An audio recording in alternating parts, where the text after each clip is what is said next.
ಸ್ನೇಹಿತರೆ, ಯಾವಾಗಲೂ ಅಷ್ಟೇ ಗಾಡಿ ಕೀಗಳನ್ನ ಗಾಡೀಲಿ ಬಿಡಬೇಡ್ರಿ. ಏನಕ್ಕೆ ಅಂದರೆ ಕಳ್ಳ ಕೀ ಇಲ್ದೇ ಗಾಡಿ ಕಿತ್ಕೊಂಡು ಹೋಗ್ತಾನೆ, ಇನ್ನು ಕೀ ಬಿಟ್ಟರೆ ಬಿಡ್ತಾನ. ನೋಡಿ, ಇಲ್ಲಿ ನೋಡ್ತಾ ಇದ್ದಂಗೆ ಅವರೆಲ್ಲ ಆ ಕಡೆನೇ ತಿರುಗಿದ್ದಾರೆ. ಯಾರು ಇದು ಓನರ್ ಅಂತ ಗೊತ್ತಿಲ್ಲ. ಜಸ್ಟ್ ನೋಡೋಣ, ಯಾರೋ ಒಬ್ಬರು ಬಂದೇ ಬರ್ತಾರೆ, ಗಾಡಿ ತೊಗೊಂಡು ಹೋಗ್ತಾರೆ. ಸ್ವಲ್ಪ ನಮ್ಮ ಕೈಲಾದಷ್ಟು ಈ ಥರ ಒಂದು ಉದಾಹರಣೆ ರಿಯಲೈಸ್ ಮಾಡಿದಾಗ ಏನಾಗುತ್ತೆ, ನೆಕ್ಸ್ಟ್ ಟೈಮ್ ಯಾರೂ ಅದು ಮಾಡೋಕ್ಕೆ ಹೋಗೋಲ್ಲ. ಒಂದು ನಿಮಿಷದಲ್ಲಿ ಗಾಡಿ ಎತ್ಕೊಂಡು ಹೋಗ್ಬಿಡ್ಬೋದಾಗಿತ್ತು. We will wait for that. ನೋಡೋಣ, ನೋಡಿ ಮಾಡೋಣ. ಅಲ್ಲಿವರೆಗೂ ಇವ್ರು ಮಾತಾಡಿಸ್ಬಿಡೋಣ, ಏನಂತಾರೆ ಅಂತ ಕೇಳೋಣ. ಸರ್, ಪ್ರಕಾಶ್ ಸರ್, ಗಾಡಿ ಕೀ ಇಲ್ದೇ ಕಳ್ತನ ಆಗುತ್ತೆ.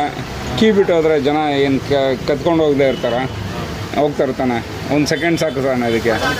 ಒಂದು 10 ಸೆಕೆಂಡಲ್ಲಿ ಎತ್ಕೊಂಡು ಹೋಗ್ಬಿಡ್ತಾರಲ್ವ, ಅಷ್ಟೇ.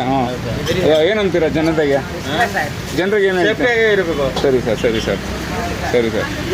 ಯಾರ್ದು ಗಾಡಿ ಯಾರ್ದಲ್ಲ? ಇವ್ರದ ಸರ್? ಗಾಡಿ ನಿಮ್ದಾ? ಹಾಂ, ನಿಮ್ದಲ್ಲ, ನಂದು. ಕೀ ನನ್ನ ಹತ್ರ ಇದೆಯಲ್ಲ, ನಂದು. ಎಲ್ಲಿ ಕೀ ತೋರಿಸಿ, ಆಗ ನಿಮ್ದದು. ಕಳ್ಳಂಗೆ ನಾವು ಕೊಡೋಂಗಿದ್ದೀರಾ ಫ್ರೀಯಾಗಿ, ಆಮೇಲೆ ನೀವು ಪೊಲೀಸೆಲ್ಲ ಬೈತೀರಾ, ಆಮೇಲೆ ಕಳ್ತನ ಆಗುತ್ತೆ ಅಂದ್ಬಿಟ್ಟು. ಹುಷಾರಾಗಿ